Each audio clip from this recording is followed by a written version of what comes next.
Hello students, आज हम पाचन एवं पाचन के प्रकार जो कि बीएससी पार्ट सेकंड के paper second animal physiology and biochemistry paper के अंतर्गत है ये टॉपिक। इसकी स्टडी करेंगे।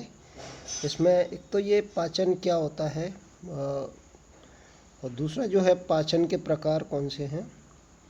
तो ये जो अपना सेकंड जैसे ऑस्मो रेगुलेशन इन एनिमल्स के बाद जो नेक्स्ट जो चैप्टर है फिजियोलॉजी ऑफ डाइजेशन, उसके अंतर्गत जो शुरुआत है, इसकी इंट्रोडक्शन है, उसमें इस टॉपिक की बात करेंगे। तो सबसे पहले जैसे अपन बात करें कि पाचन या डाइजेशन क्या होता है, तो जो पाचन है वह एक प्रक्रिया है और इस प्रक्रिया के द्वारा जो जटिल एवं बड़े भोज्य पदार्थ हैं उनको सरल, छोटे एवं अवशोषण योग्य भोज्य पदार्थ में बदला जाता है, तोड़ा जाता है, जिससे क्या है। और ये जो प्रक्रिया है ये यांत्रिक और रासायनिक क्रियाओं के द्वारा संपन्न होती है। जो यांत्रिक क्रिया होती है वो दांतों के द्वारा संपन्न होती है और जो रासायनिक क्रिया है वो आहार नाल के द्वारा, आहार नाल के विभिन्न भागों द्वारा जो एंजाइम्स स्रावित किए जाते हैं उनके द्वारा संपन्न होती है।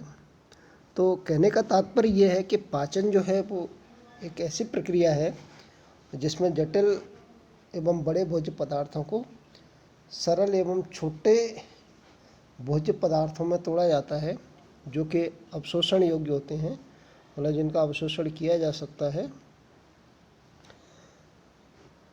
चूँकि भोजन के अवशोषण या पाचन के फलस्वरूप जो भोज्य पदार्थ अवशोषण योग्य बनते हैं उनको आहार नाल के द्वारा अवशोषित किया जाता है या सामान्य सतह के द्वारा अवशोषित किया जाता है।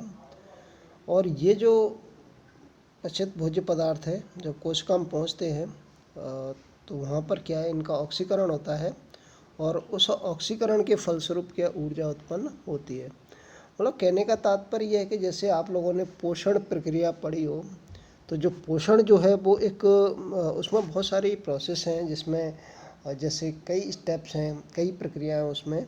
जैसे उसकी जो स्टेप्स हैं, जैसे मान लो एक है इंजेक्शन है, अंतःग्रहण बोलते हैं जिसको, दूसरा जो है पाचन है, तीसरा जो है अवशोषण है, चौथा जो है स्वांगीकरण है और पांचवा जो है वो इजेशन है, बहिर्क्षेपण है। मतलब कहने का मतलब ये है कि जो भी भोज्य पदार्थ है उसका जो कंप्लीट जो न्यूट्रिशन होता है, पोषण होता है, उसमें ये स्टेप्स हैं। तो जिसमें सबसे पहले जो जीव होगा वो भोजन को अपनी सराउंडिंग से क्या करेगा, ग्रहण करेगा, जिसको क्या अंतःग्रहण या इंजेक्शन कहा जाता है। उसके बाद भोजन ग्रहण करने के बाद अब उसका पाचन होना है। अब पाचन जो है वो आहार नाल में भी हो सकता है, आहार नाल के बाहर भी हो सकता है।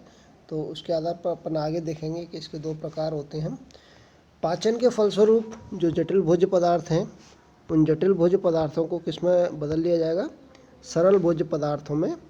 अब ये जो सरल भोज्य पदार्थ हैं ये क्या है कि अवशोषण योग्य होते हैं, एब्जॉर्बेबल फॉर्म में आ जाते हैं और इनको फिर या तो आहार नाल के द्वारा या फिर क्या है कि जो सामान्य सतह है उसके द्वारा अवशोषण कर लिया जाता है।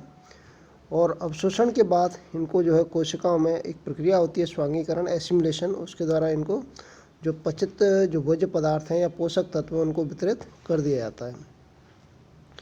अब वहाँ पर जो है फिर कोशिका के अंदर क्या होगा, ऑक्सीकरण होगा। ऑक्सीकरण के फलस्वरूप क्या होगी, ऊर्जा निकलेगी। और इसके साथ साथ क्या है कि जैसे जो भोज्य पदार्थ अपचित रह जाता है, अपशिष्ट के रूप में रह जाता है, उसको फिर या तो सामान्य शारीरिक सतह द्वारा या फिर आहार नाल का जो अंतिम सिरा होता है जो कि गुदा के रूप में खुलता है, उसके द्वारा शरीर से बाहर निकाल दिया जाता है।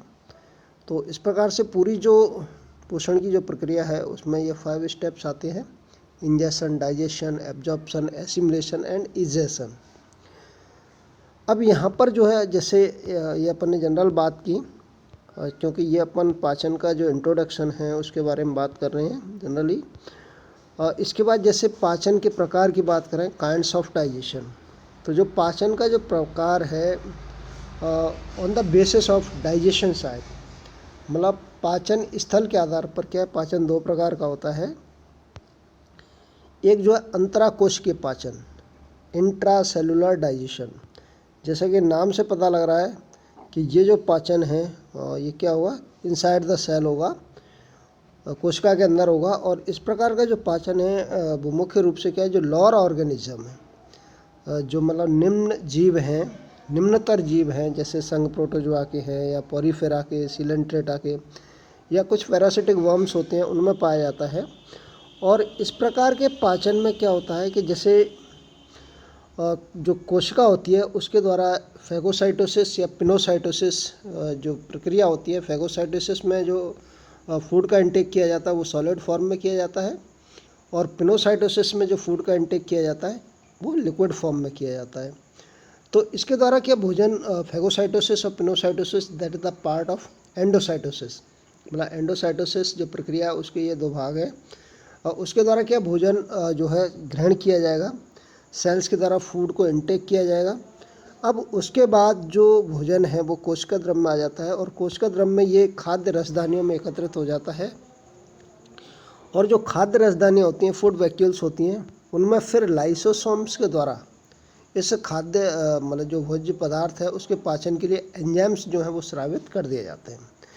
अब इसके बाद जो खाद्य रसदानियाँ, फूड वैक्यूल्स हैं, उनमें क्या होगा कि जो लाइसोसोम्स के जो एंजाइम्स हैं उनके द्वारा भोज्य पदार्थ का पाचन कर दिया जाएगा।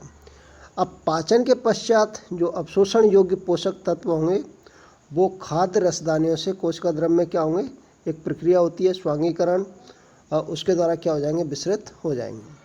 और इस प्रकार से ये जो कोशिका द्रव्य में जो पोषक तत्व आएंगे वहाँ पर उनका क्या हो जाएगा, ऑक्सीकरण हो जाएगा। और उसके द्वारा क्या होगा, जैसे ऑक्सीकरण होगा तो उससे ऊर्जा उत्पन्न होगी, तो कोशिका में ऊर्जा क्या हो जाएगी, उत्पन्न हो जाएगी, है ना। तो इस प्रकार का जो पाचन है जो कि इनसाइड द सेल होता है, कोशिका के अंदर होता है और फूड वैक्यूल्स में होता है, ठीक है, वो कैसा मतलब डाइजेशन कहलाएगा, इंट्रासेलुलर डाइजेशन।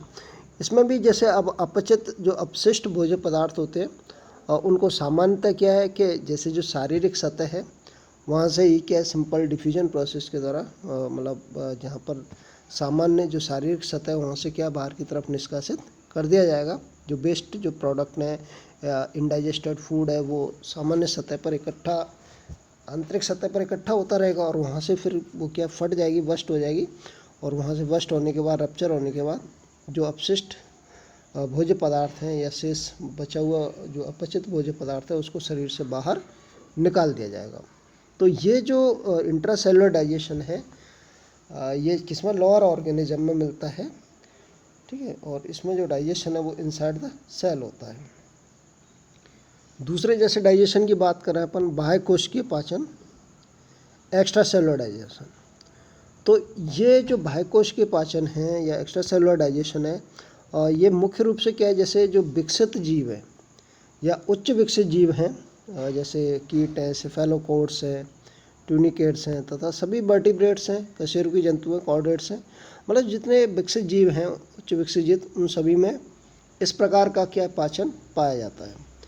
और इस प्रकार के पाचन में जो पाचन होता है वो कोशिका के बाहर जो आहार नाल की गुहा होती है, उस आहार नाल की गुहा में मतलब क्या होता है, ये पाचन होता है।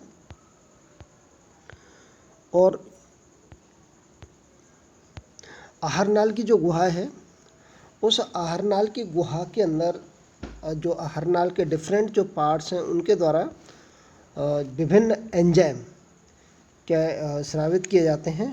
और वो जो एंजाइम होते हैं उन एंजाइम्स के द्वारा जो भोज्य पदार्थ है उनका क्या पाचन किया जाता है।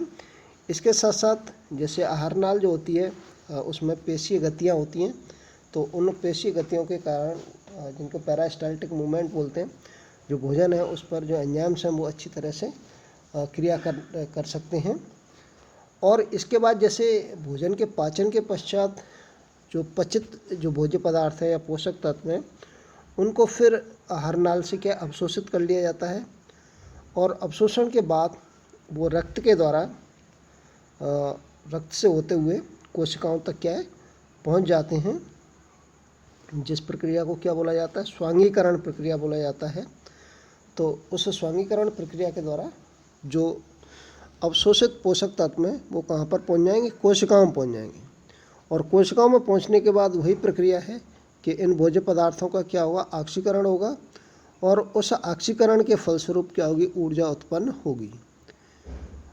इसके साथ साथ जो अपशिष्ट या अपचित जो भोज्य पदार्थ हैं, उन अपशिष्ट अपचित भोज्य पदार्थों को जो मतलब आहार नाल का जो अंतिम सिरा होता है, जिसको क्या है गुदा के नाम से जानते हैं, उसके द्वारा शरीर से बाहर निकाल दिया जाता है और जिसको इजेशन या बहिक्षेपण प्रक्रिया कहते हैं।